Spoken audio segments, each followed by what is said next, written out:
what up? It's Guido. So I run 100 maps using Grand Design, and I just wanted to share with you what are the results. Is it worth it? How much currency did I make it? And maybe why did I go for this?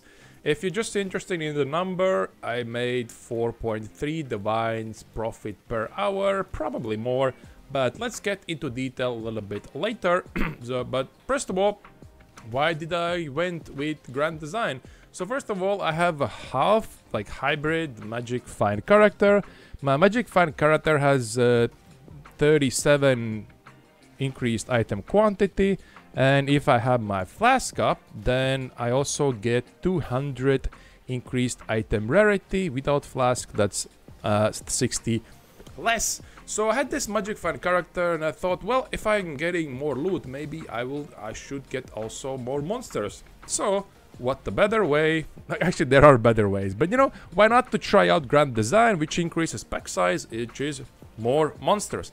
And I wanted to keep the map very simple and super fast to complete, because you know, Crucible, that's a thing, and if you complete Crucible encounter, you get stuff, and as it turns out, it's pretty good as well. So here is my tree. Then what have I here? What have I done here? Is here's the single Grand Design, of course. Then I'm using growing hordes to get more pack size. I'm also using singular focus. I could almost sustain maps, but I have also a little bit different maps, so it's easier to sustain, right? So it's a decent choice in my opinion. Then the main focus was harvest. That was the main mechanic I unlocked and spec'd into to get those seeds. Monsters who with increased pack size, monsters basically get duplicated, so I got a lot more harvest seeds, which I'm on around double. Then I did unlock delirium, because why not? Delirium is always nice, doesn't really slow you down, you just get extra loot, why not? Then blocked everything else except these things, they cannot be blocked. Essences and strong boxes. I didn't pick here because it's too far away. I didn't feel like worth it. And I also did not pick up this node because my build is not strong enough to kill these monsters quickly. I could kill them, but it takes time, it's tedious. I just don't want to skip it. You know, I went for the easy, upgraded essences, duplication. Pretty super fast to kill, no problem. And then I have some couple of efficiency nodes for pack size, more or less, right?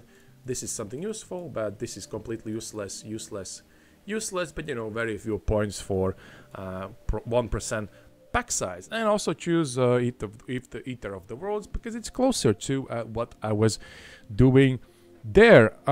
These are the tabs, so basically this is the stuff I got.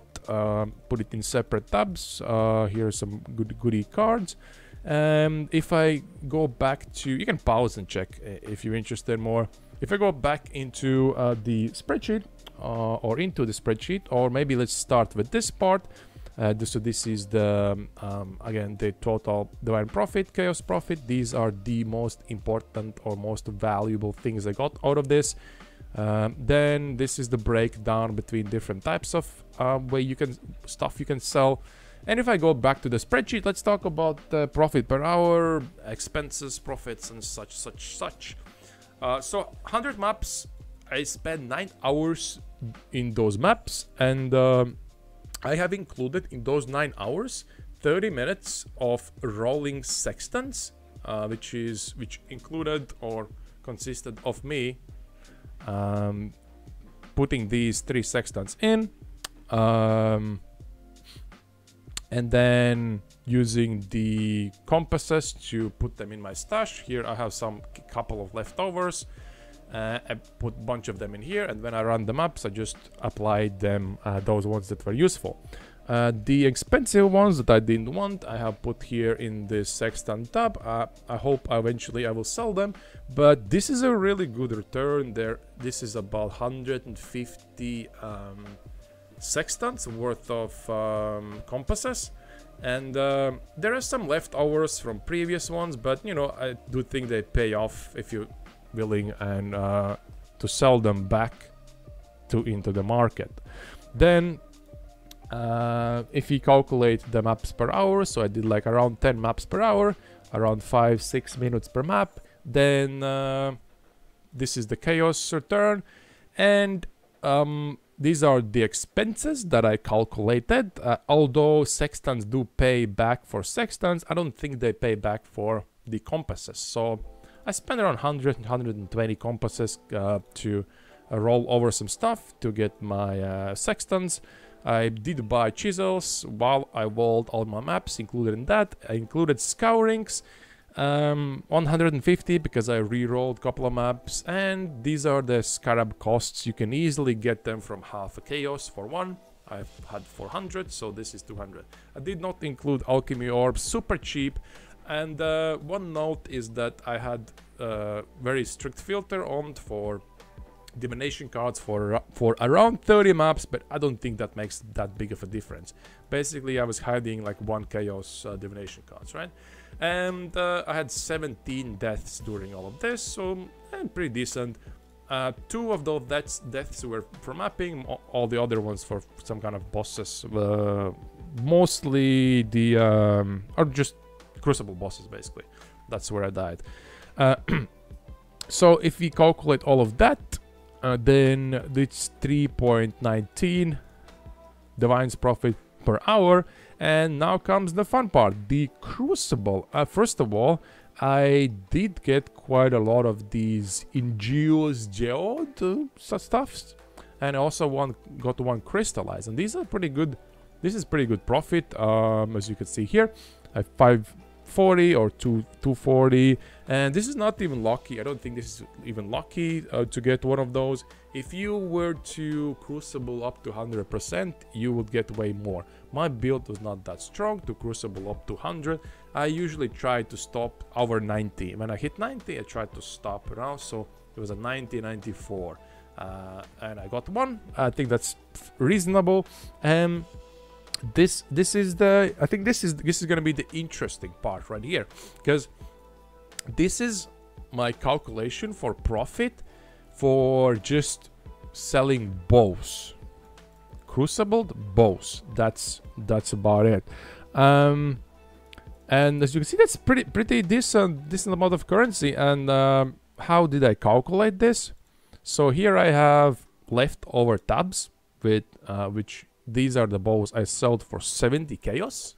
So as you can see, this is how many bows I have sold. It was full and I sold this many, right? Then I so this is the bows that I have lowered the price from 70 to 50. You can see here, there's plenty of more bows that I sold. In the same way, here you can see with 20 chaos, I sold even more bows. So I calculated the differences between those stages in my stash to calculate, approximate numbers for the profit. And as you can see, what is it? 878 divine something for just these bows. And I do believe that this profit is much higher because I am calculating only bows with 50, 20 or 70 chaos. I also have priced them, or did price them, for like 100, 150 chaos or divine. As if I go back to this tab, I have sold at least one bow for a divine, or maybe 2, not sure about this one. Don't remember, right? But as you can see, it's probably even worth even more. And if you ask me why and how do these people buy these bows, I have absolutely no idea. I just don't know. I don't understand why did I buy. It's super random. Like this, I didn't sell this bow because I was lazy, but this guy messaged me today as well for another bow for 20C. I have no idea. If you check the bow, it's just this, maybe this one, I guess. Who knows? But they just message you absolutely randomly. It's been in my stash for 20C for a couple of days, and a couple of days have passed and he still messages me, right? So you never know why people buy. But just if you have plenty of quad tabs to put these in, highly recommend just putting it and then selling. Super good, super profitable.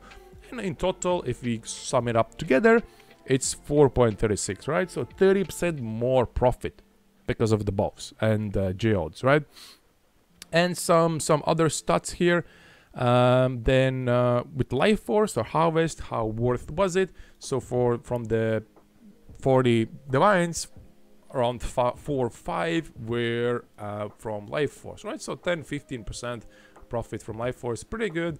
Divination cards got a little bit lucky with the do 7 years bad luck and Divine Beauty, but I mean, I was running altars and I was clicking divination cards a lot, so I don't think that's that unreasonable to expect to get those 2 cards. They're not that big, right?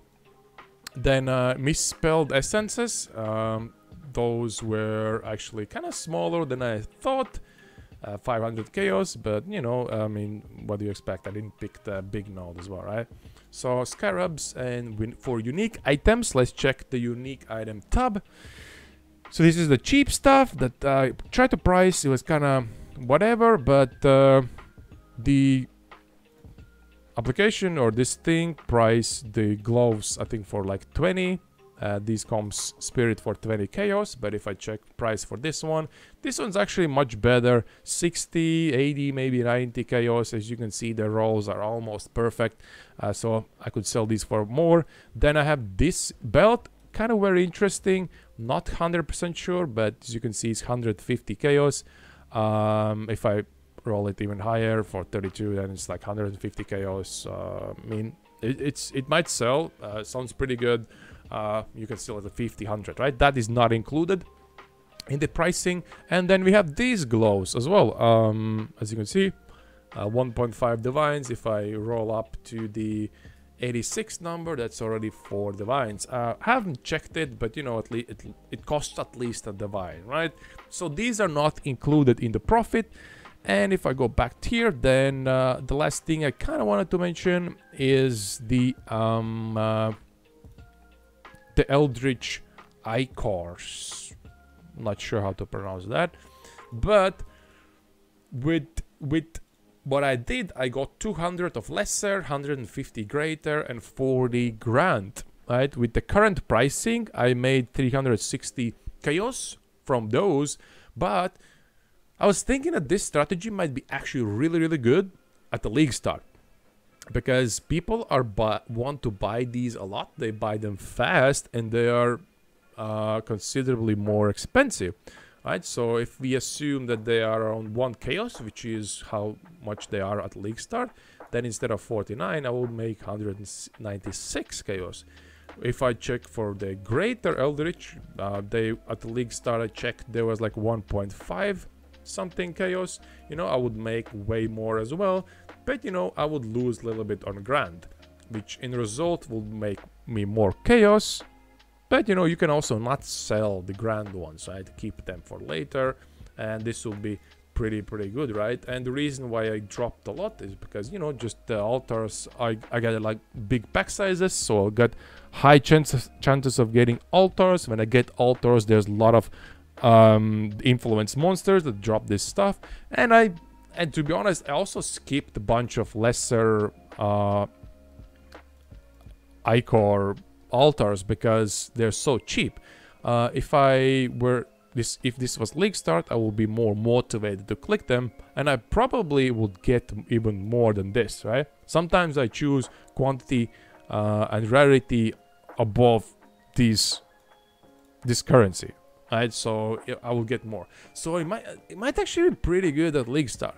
Another thing about the league start, I think you could also, or it's good also to run this as expedition, because that also scales very well with pack sizes. So I'm thinking actually maybe my strategy league start is gonna be expedition, grand design, and then we get a lot of these icons, whatever what that is, and we sell those because it was pretty good, pretty good. And I think that's about it for me. If you have any questions, you want to know something more, any questions, then leave them in the comments below. Thank you for watching. I hope that was useful, and see you some other time. All right, bye.